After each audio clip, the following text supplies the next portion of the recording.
I get off on the fact that everyone's waiting, going like, is he gonna come up with something or is he gonna choke? And they asked me to get a picture with her. I bent down and my cock fell down my leg. You imagine it? I've had it. A strap on. Yeah. Nice. Leo and a Libra, good sex, big arguments.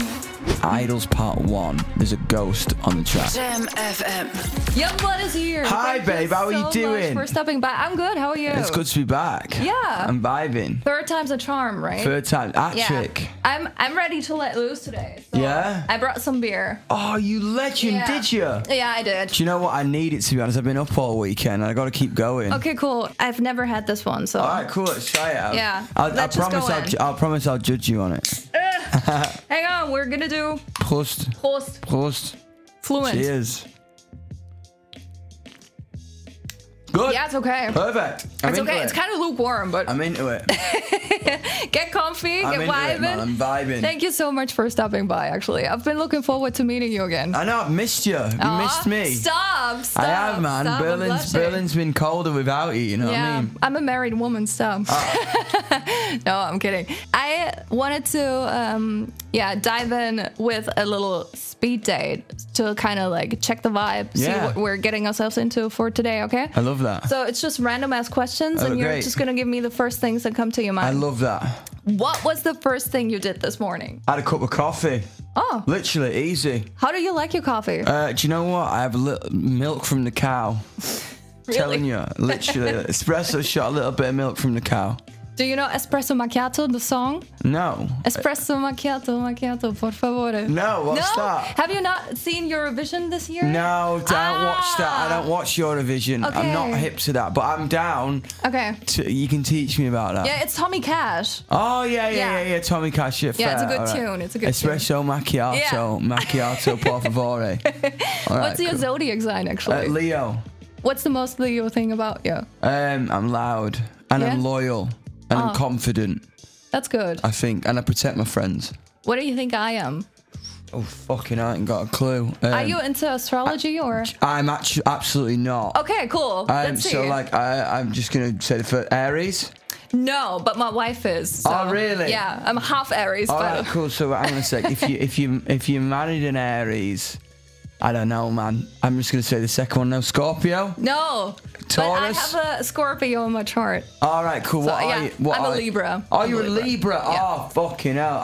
I dated a Libra once, I'm telling you. See, Oh, how did it go? scales are balanced. Yeah. So, Leo and a Libra, good sex, big arguments. Cheers to that. Cheers to that.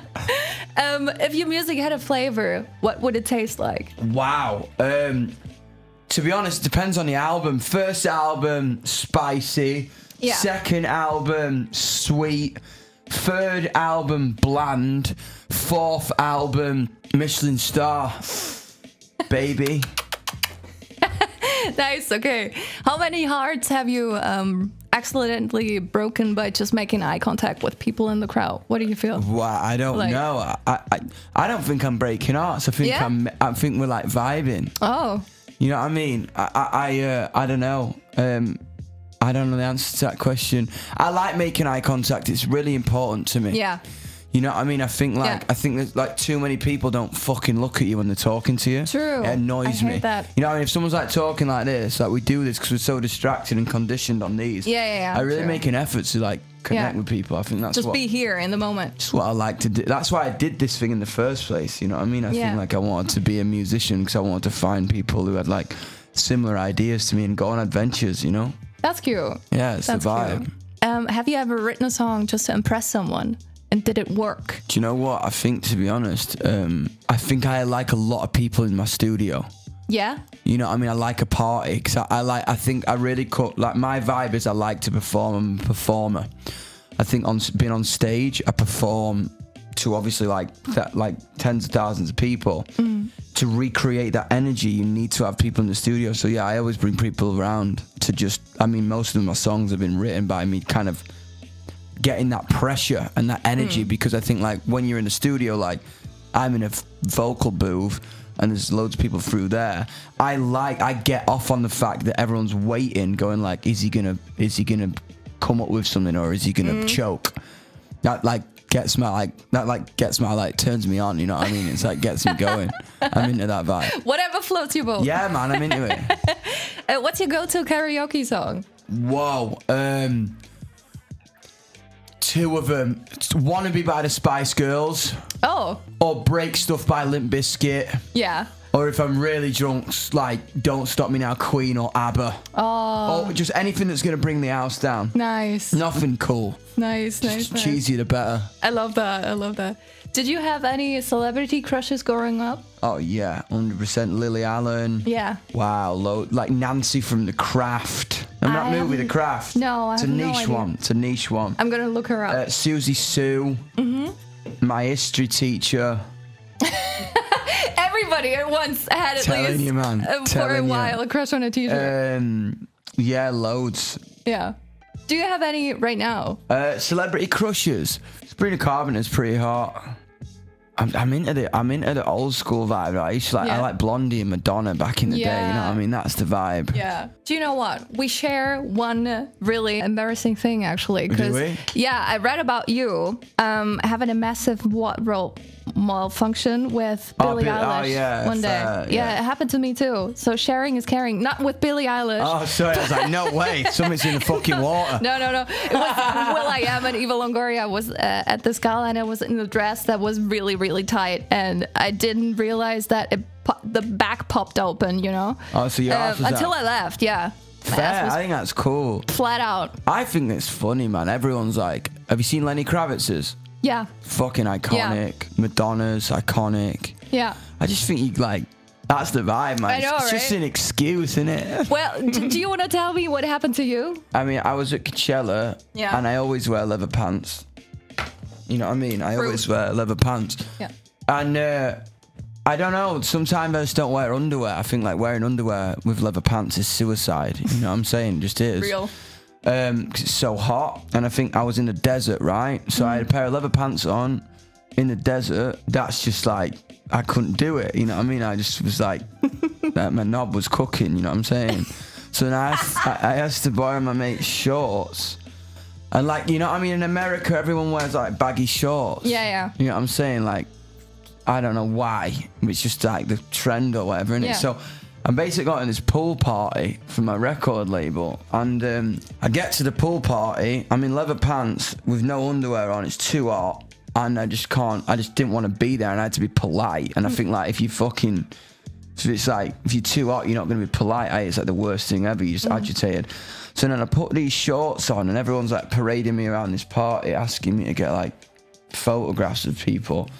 Billie Eilish is there in a pair of mental like Yeti pants, and I was like, oh cool, all right Billie, what's happening?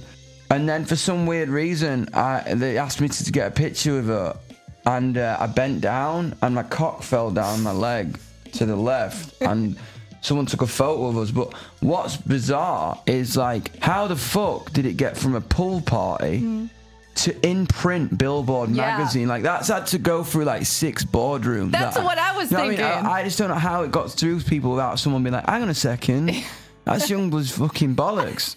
Or dick hanging down. It's like, I don't even know what it is, to be honest. And then it went around the internet. My ex-girlfriend at the time freaked out. I thought it was really funny at the time. I wasn't bothered about it, but obviously like the internet is crazy. And I called my publicist and he fucking loved it as well. So I was on the side of vibes, you know what I mean? I hadn't really spoke about it, so cheers to that. Cheers to that. What's the weirdest thing a fan has ever gifted you? Ooh, and where is it now? I've had really crazy shit. Vial of Blood. Oh. I was actually into it. I was like, that's kind of cool. Didn't Angelina Jolie do that too? Yeah, that's what I'm saying. I don't have it because I'm. you know what I'm saying. I didn't keep it, but I was like, that's cool. Like the level of commitment. I'm like, that's cool. Right. I get like everything, man. You imagine it, I've had it. A strap on. Yeah. Nice. Did you keep that one? I think it's in our wardrobe case. I think honestly, sometimes we hide it in each other's checking luggage. Yeah. Not checking luggage. Hand luggage. So when we go through security. You know what I mean? Like my guitar player would just be like, oh, we've got to check your bag. Like you hide a little bit of deodorant and a strap on in your guitar player's fucking bag. So then it's like, why have I been stopped? Oh, can I see? Open your bag, sir. It's just like, yeah. It's like, oh, this deodorant's not allowed. Pull out a massive fucking 9-inch black strap on, and then it's funny. Yeah, it's what we do. I love that. Gotta keep entertained, don't you? Yeah, true. Do you have a toxic trait? Do I have a toxic trait? Not really. I'm pretty straight to the point. I think I don't really like. I think what is toxic. I think what is toxic is manipulation and withholding things. Oh, that's what's toxic to me. Can you give an example? Just fucking like, I don't know. I'm mad at you right now. I'm not telling you why. I've just been a dick to you. Fuck you know what I'm saying? My vibe is like, babe, I'm mad at you because of this. You know what I mean? I don't think really I have a toxic trait. Yeah. I don't think so. No. Ask other people though. Fair. That's probably the... Fair. You know what I mean? What's a rumor about you that you've heard where you're like, oh, I secretly wish that was true, but it is not? I have lip filler. Really? People think I've got fucking lip filler. Yeah, you'll have nice, like... Just got big lips. Yeah, big lips. Never had lip filler. I wish I did. Really? Yeah, it's kind of modern, isn't it? Yeah, true. Yeah, man, get fucking... But now... Like pop a lip or... Nah, I used to bite my lip a lot as a kid. You know what I mean? I knocked this tooth out. Yeah, same here. It's like keep getting it replaced, but it keeps like dying. Last time we met, you actually just had it fixed because like your mic flew into your mouth. I was at the dentist, wasn't I? Yeah. I remember I was on so many prescription drugs because they... Oh, God. Last time we met, because I remember like they had to like proper like do some mad shit. So I was like... Probably a little bit wavy. Yeah, I love that. I love that. Let's talk about your music, actually. Yeah, let's do that. First of all, congratulations on your new album. Thanks so much. What is Idols about? It was an album about self-reclamation, really, and an album about who am I at this point in my life at 27, and almost the biggest transition point I'd ever been through. It was almost like where I'm fully kind of saying to the world, I'm really comfortable with who I am. You know, it's almost about like leaving the people who have influenced you behind and saying, all right, thanks for that. I've got this from here. You know, I think like the concept came from like, you look at a photograph on the wall, you want to be a photograph on the wall. In my case, to some people, I am that photograph on the wall, but then you realize that the answers you got from the person you idolized all came from within you. Like I never met Bowie. I never met Freddie Mercury. You know what I mean? Everything I got and everything I learned from looking at that photograph or getting answers from it, they came from within me. Yeah. And they come from within you. Yeah. And I think like that's I thought what a really interesting thing to write an album about, and just kind of the idea of why as human beings do we turn to another thing to relinquish anger or to love something instead of kind of figuring that out on our own. So that's what I wrote an album about. It's cool. You know what? I'm obsessed with Hello Heaven. Wild. Yeah. Like the first time I heard it here, I like to check out music when it like comes out here because I can turn the volume up to the max and be like, yeah, so sick. Get into it, you know? But it's like crazy. It's crazy. It goes from like really deep to like... Yeah, it's a rock and roll. Yeah, it's why, honestly, it was beautiful writing night. It took a week to write. Yeah, it's quite long. It is long. It's 9.5 minutes. Yeah. I think we didn't like, I didn't intend for it to be that long. Really? I didn't like wake up and be like, right, we're gonna do a 9-minute song today. It just kind of kept not wanting to end. It just kept inspiring. I think that loop started, you know, the at the start of the song goes the whole way through, and it just happened. Magic. Do you have a baby on the album, which you're like really proud of?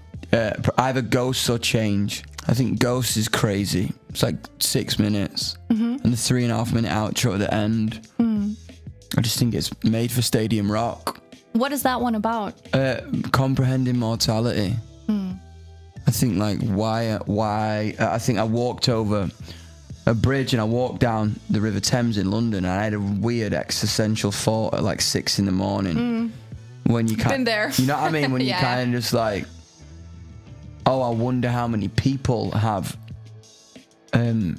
been taking this route and have they had the same thought as me, and Right. really made me comprehend like I will be gone one day, and people come and go, and what do we leave behind, and why? Like, I don't know, man. Like some trippy thought, and I didn't really like.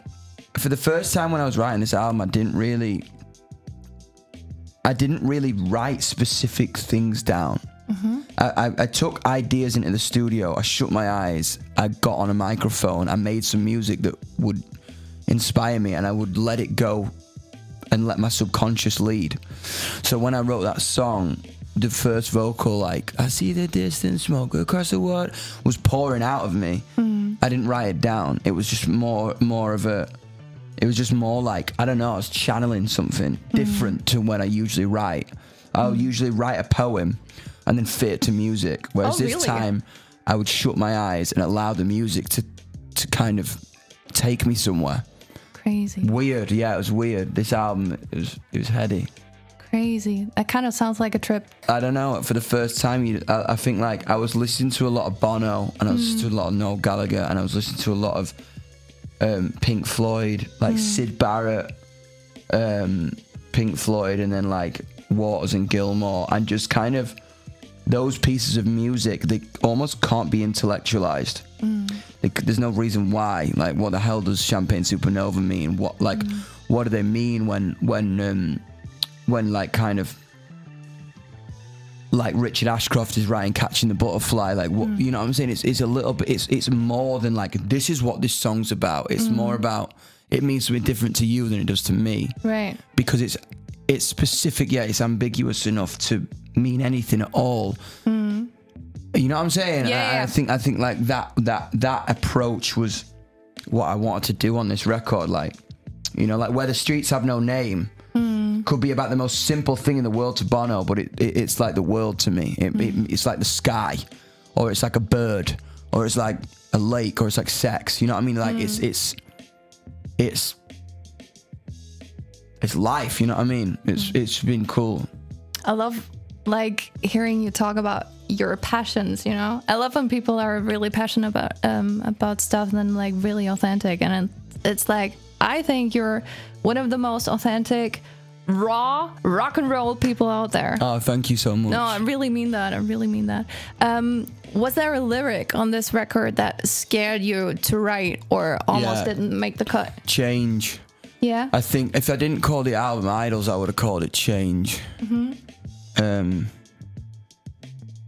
I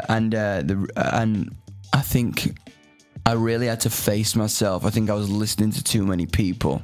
I think I lost my fearlessness a little bit last year, and that was. I think like with this whole journey, you're 18 years old and you come up with an idea and you never expect to get big. You just don't. You're just like, yeah, man, I'm gonna sing some music and I'm gonna sing what I'm passionate about, and you never expect the world to have any sort of opinion on it whatsoever until it does. And I think the things I became insecure about, I didn't even know I was insecure about until I saw them written down. And there's a lyric, he goes like, how do you know that I care for disaster? High the low with a packet of lies, wired could no longer fold. You're fine fighting it all. And why do you sigh when you walk in? I need you with wild-faced desire. Cause I'm already shut in a shattered state and I wish you'd stayed in my life. How I know every word that gets shouted and said about you, nothing ever goes. Does that look like a good shot to you? Are you ready, boy? And I remember that kind of coming out of me, like almost like I threw up, you know what I mean? It was like emotional, and I was like running on this train. And by the end of that resolve, I basically kind of said to myself, like, they missed. They took shots, but they missed, and you're all right. You're here, and you're alive, and I need you to get your strength back. So yeah, that was hard. That was like proper like gutting yourself kind of shit. And do you feel like you have your strength back now? Yeah, I feel like I've figured out who I am for this point in my life, but I know it'll inevitably change again. But so who are you at the moment? I'm myself. I think to be honest, like when you get asked that question, it feels so complicated, and it's not. You know what I mean? I think like when you truly know, it's like, yeah, I'm myself. I'm right here. I think you can try and intellectualize the answer. You can try and make it bigger than it seems, and that's why it's so daunting, and that's why it's so scary. I think like I am the air on my face. I am that beer. I am the water. I am the clothes I put on today. I am the answer to your question. I am the phone call I made to my mum 20 minutes ago. You know what I'm saying? I think like I don't think I'm afraid at the minute to answer anything honestly, even if I don't want to answer it. You know what I mean? I think like I'm pretty straight up at the minute. It's cool. Yeah. Cheers to you. Cheers, man. Cheers to you, babe. If this album had a scent, what would it smell like? Wow. Blood, glitter, cigarettes, or something completely different? Be like some like dark rose oud. Because I made it in a place that smelled like that. Really? I really like smells. I love smells. I'm a proper smeller. You know what I mean? Do you smell like? I haven't smelled you today. I smell like leather. I smell like expensive perfume. Right. What's your scent? What's your... A little bit of sweat because it's hot. But I like that. Right. You know what I mean? Yeah. I love a lot of things. I'm proper smeller, so I've got loads of perfumes and I've got loads of candles in my house. And I've got I kind of do different vibes. Yeah. Different room has a different vibe. Yeah. Love that. And like even when I go on stage, like 20 minutes before I go on stage, a different candle gets lit 'cause it makes you go, all right, let's go, showtime. You know what I mean? Yeah. And this, I made this album in like an old English house. There's like something from Twin Peaks. Yeah. So it was like really gothic, and it was a sexy house, like with leather walls. So I had to put on like I really like dark, sweet, but smoky like smells. So that's what this album would smell like. I love scents and smells also because, like, also they bring back memories. Yeah, man. Like, they let you travel back. You're like, oh, that's when that happened, or that's when I went through that, or completely whatever. I love that more than ever. Yeah.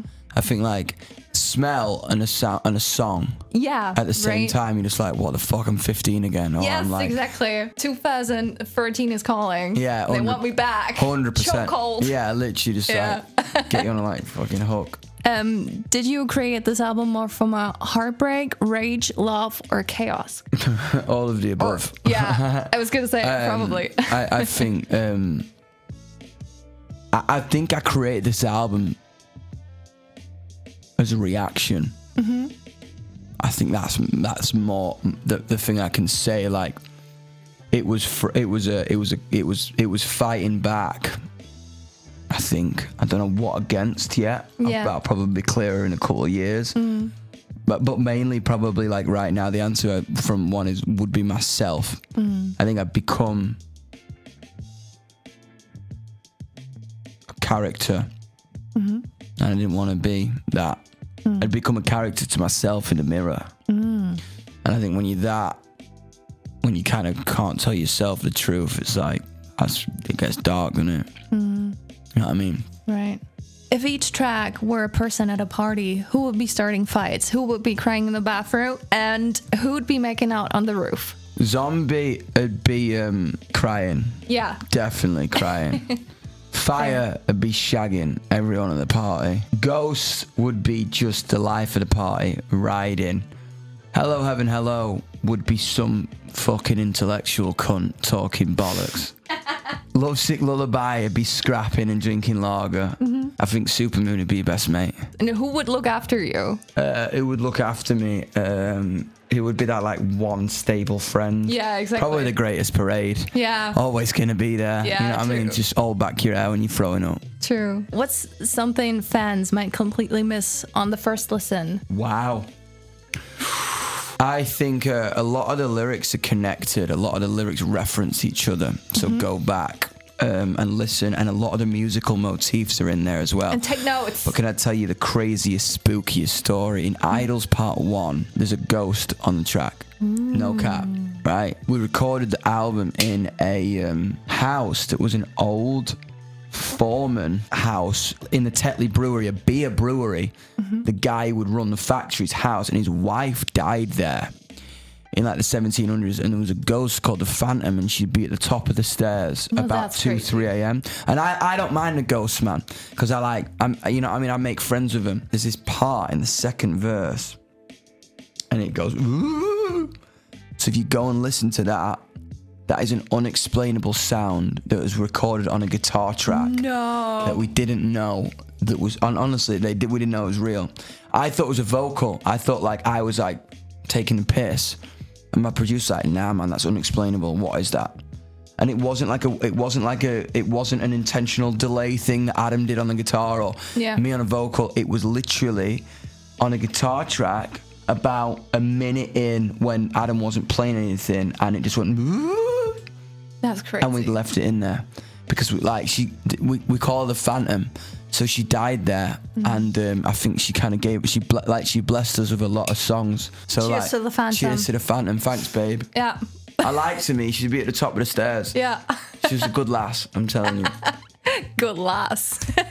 How do you know when a song is done, actually? Because like the sun comes up. Yeah, but for me as a radio person, like whatever I hear is like completely finished. So I'm like, how much time does it take, and when do you know that it's completely like chef's kiss? There's no time limit. You know what I mean? I think you kind of you got to like let it go, and you kind of, especially on this album, we were trying to be as unmathematical as possible. I think you can write songs like a scientist, can't you? Sometimes like this is what it needs to be, and you kind of got to be all right with Was that your impression of a scientist? Whatever, like robot. Like this is what it needs to be, or this is what it needs to sound like. And I think with this album, as long as it felt right, as long as you could shut your eyes and be like, I'm lost, even if I hate the sound of the drums, even if I could have sung it better, even if the guitar was out of tune, didn't matter. You know, I think the difference between British music and Americanized music is like, British music is feeling first, right? If you listen to Radiohead or you listen to Oasis, sonically sometimes the drums sound terrible. Yeah. Sonically sometimes Bowie's out of tune, or Liam's out of tune, or Tom York's out of tune, or on this album I'm out of tune. In America, it's absolutely technical first. Everything's got to be right. No flaws. Yeah, you know what I'm saying? If you listen to an album like American Idiot, it's absolutely flawless. If you listen to Post Malone, it's absolutely flawless. Like, not one's better than the other. You know what I'm saying? But if you listen to the difference between like this side of the world versus that side of the world, like when you make music, it's very, very different. And I think on this album more than ever, because I've played with Americanized music, like if it's like Def Leppard or something, they're like British, but like it's Americanized as fuck. You know what I'm saying? But like this side, we were really making music from this side of the world, and I think we were just like, as long as it feels right, as long as it's emotionally giving me something, you know what I mean? As opposed to being like a catchy banger that sounds perfect. Yeah, right. That wasn't the intention on this album, you know what I mean? I want to talk about your personal life also a little bit, if it's cool for you. Yeah, get in there. So if anything is too much, just let me know. I'll tell you to fuck off. Yeah. What's going on in your personal life? Do you feel like you've changed since we last talked 2 years ago? I feel like I'm a lot more present. I feel like I'm I feel like this album's kind of really made me realize there was a lot of shit going on, you know what I mean? I had a lot of me issues, you know what I mean? I had issues with my body, I had issues with my anxiety, depression, and I had a lot of shit to face, you know what I'm saying? I had a lot of stuff to face myself, and I feel like I figured out a lot of things and took control of my mental health. Not to kind of put a buzzword into the argument, you know what I mean? It's like I really had a lot of work to do on myself, and I really had to look at myself and kind of take time alone to figure out my identity. Yeah, right. It takes a lot of courage also to like face your actual truths and your problems and your issues. Like with me, it's always been about the truth. People could be like, oh yeah, man, like the first iteration of Youngblood was over. And people could be like, why don't you just be that forever? Like, that works. I'm like, that was never what this was about. I don't want this shit to work. I would rather the wheels fall off and it burn down than work. Do you know what I'm saying? Yeah, I'm like, fuck that. That's boring. Like, let the fucking pop stars do that. You know what I'm saying? If that formula works, do it till... fuck that. That's not me. I was like... It was always about truth and always about truth, authenticity, and unfiltered raw emotion. Yeah. Without compromise. Yeah. And I could feel myself starting to compromise and listen to people. So I had to just do this and I had to write from that perspective. I get that. That's so beautiful. Or what's the fucking point? Yeah. Do you know what I'm saying? Right. That's the vibe. It's just like, for me, like when you're comfortable as an artist, it's the worst place you can be. When you're terrified, afraid, the hairs on your arms are standing up because that's why you get into it. Like if you're an artist, you're an adrenaline junkie. You're obsessed with the unknown. You're obsessed with feeling. You're obsessed with feeling anything. That's why like most artists like take drugs or have sex a lot or like have like, you know what I'm saying, like indulge a lot because you're addicted to feeling. You're addicted to pushing your emotional capacity to the brink. That's the point. And I think like when you are uncomfortable, when you are at the edge of the cliff, when you are afraid, that's when you're going to make something interesting. Not when you're like, oh yeah, this works. That's when you kind of just become a pastiche of yourself and you're a thing of the 90s or you're a thing of the 2000s and you're 45 years old pretending to be 18. Yeah, right. You know what I mean? That was not my vibe. I'm like, even if it crashes and burns in front of me, I'm going to tell the fucking truth. I got one more question for you. Hit me with your rhythm stick. Because I gotta cut short. But do you have any message for like young fans maybe going through an identity crisis, trying to find themselves? Yeah. Like, I think again, what I'll say is like, I think you've got to try and simplify it, right? And that's not me like downplaying your issues. Issues are fucking all valid. Anything you're feeling is valid, right? 100%. But we can existentially make things appear to like the resolve being possible by making them so big. You got to face each thing at a time and almost try and simplify it as much as possible. I think we spend so much time on here, right? We compare ourselves to 15 different people before we've had our breakfast. We're afraid to have any opinion whatsoever in case it's against that of the internet stats day. Most of the shit that we see is generated by AI anyway. So our emotional capacity is becoming stupid. It's becoming vapid. It's becoming unsurface level. I promise you, if you're having an identity crisis, I dare you to sit in your room without your phone, turn the lights off for 10 minutes and see what you actually feel. Remember that you got a heartbeat. Remember that you can breathe. Remember that you can like, remember touch, remember smell. Like your sensory stuff simplifies everything. We build up so much because we process so much information. It's overwhelming. Getting out of bed's overwhelming. You know what I'm saying? Like go and walk down the road. Go and have a drink of water. Go and like take a piss.